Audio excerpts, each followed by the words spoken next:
Hello दोस्तों मेरा नाम है अंकित सिंह और इस वीडियो के अंदर मैं आपसे डिस्कस करने वाला हूँ पल्स। तो दोस्तों ये आपका वाइटल साइन है उसके अंदर आता है और आपका जो फाइनल ईयर में प्रैक्टिकल एग्जाम होता है उसके अंदर जनरल सर्वे एग्जामिनेशन के अंदर इसका रोल आता है।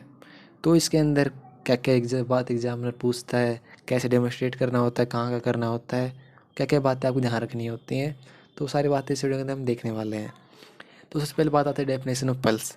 तो डेफिनेशन क्या होती है कि आपको एक्सपेंशन और elongation of the artery roll imparted by column of blood. ठीक है, ब्लड की वजह से एक्सपेंशन और इलोंगेशन होती है आर्टरी वॉल में, उसे को पल्स बोलते हैं। और ये एक पैसिवली प्रोड्यूस होती है and is passively produce by the pressure change during ventricular systole and diastole. पूछ सकता है किसकी वजह से हो रही है, पैसिवली प्रोड्यूस हो रही है और प्रेशर चेंज की वजह से हो रही है। जो आपका वेंट्रिकुलर सिस्टोल का अलग प्रेशर होता है, वेंट्रिकुलर डायस्टोल का अलग प्रेशर होता है, उसकी चेंज की वजह से, दोनों के प्रेशर में चेंज की वजह से ये आपका पल्स आपका फील होती है। तो आपको पल्स के बारे में कौन से पॉइंट नोट करने होते हैं, कौन से पॉइंट ध्यान रखने होते हैं, कौन सी चीज़ें देखनी होती हैं। तो 8 पॉइंट देखने होते हैं। Rate, rhythm, volume, conduction of arterial wall, condition of the arterial wall, comparison करते हैं जब दो रेडियल पल्स की, रेडियो फीमोरल डिले देखते हैं, कोई स्पेशल करेक्टर है नहीं है, और हम palpation of other peripheral arteries. तो ये मेन 8 पॉइंट होते हैं जो पल्स के बारे में आपको बताने हैं और आपको देखने होते हैं। तो रेट के बारे में आपको देखिए, 100 से ज़्यादा रेट है तो टैकीकार्डिया, लेस देन 60 है तो ब्रेडिकार्डिया।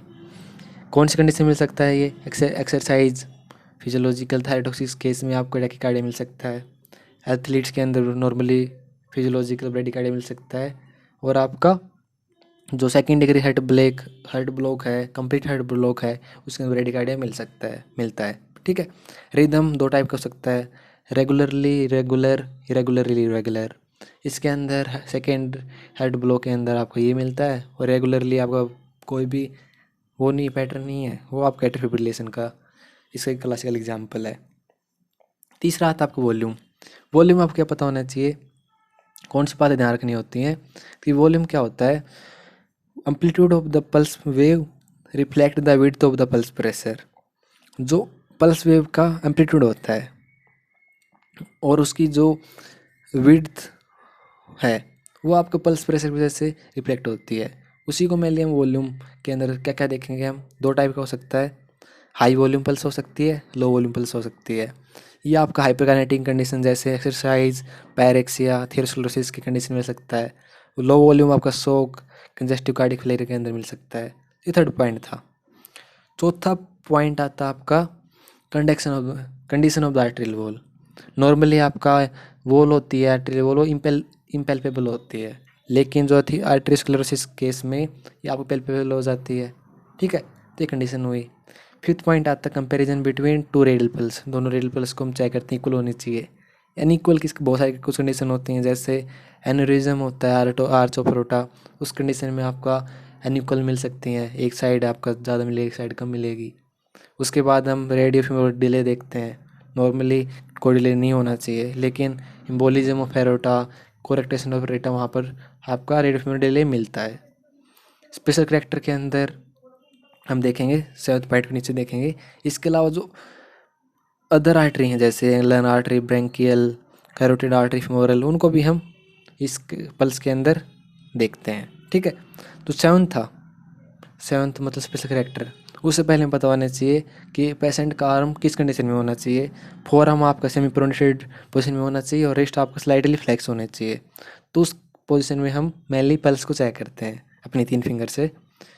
तो आपको जो 7th आता है, 7th आपका करेक्टर जैसे volume, wave form, some special character हैं जैसे कोलैप्सिंग नेचर है, वो आपका सभी एक जैसे तीनों मिलके लगभग एक स्पेशल टाइप ऑफ करेक्टर देते हैं पल्स को।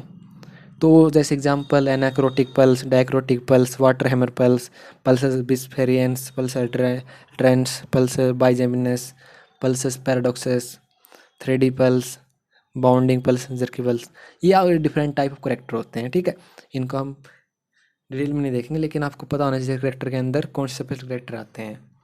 अब्सेंट रेडियल प्लस कौन सी कंडीशन में रहेगा, जैसे सीवियर एथेरोस्क्लेरोसिस, एनाटॉमिक एब्नॉर्मलिटी के अंदर आपका रेडियल पल्स अब्सेंट रह सकता है। पल्स डेफिसिट किसको बोलते हैं? Difference between heart rate and pulse rate. Example है एट्रियल फिब्रिलेशन। ठीक है, तो ये मेनली आप कॉमन क्वेश्चन होते हैं, कॉमन आपकी चीज़ें होती हैं जो आपको पल्स देखते हुए या पल्स के बारे में डिस्क्राइब करते हुए ध्यान रखनी है। तो दोस्तों ये था आपको वाइटल साइन के अंदर पल्स जनरल सर्वे एग्जामिनेशन के अंदर। तो क्या आपको एक अच्छा आइडिया लग गया होगा पल्स के बारे में कि कैसे आपको चीज़ें कौन से पॉइंट ज़्यादा आपको फोकस करने हैं। तो यदि ऐसा है तो वीडियो को लाइक और चैनल सब्सक्राइब जो कीजिएगा, जिससे आपको वीडियो को पता चल जाए। तो देखने के लिए थैंक यू, बाय।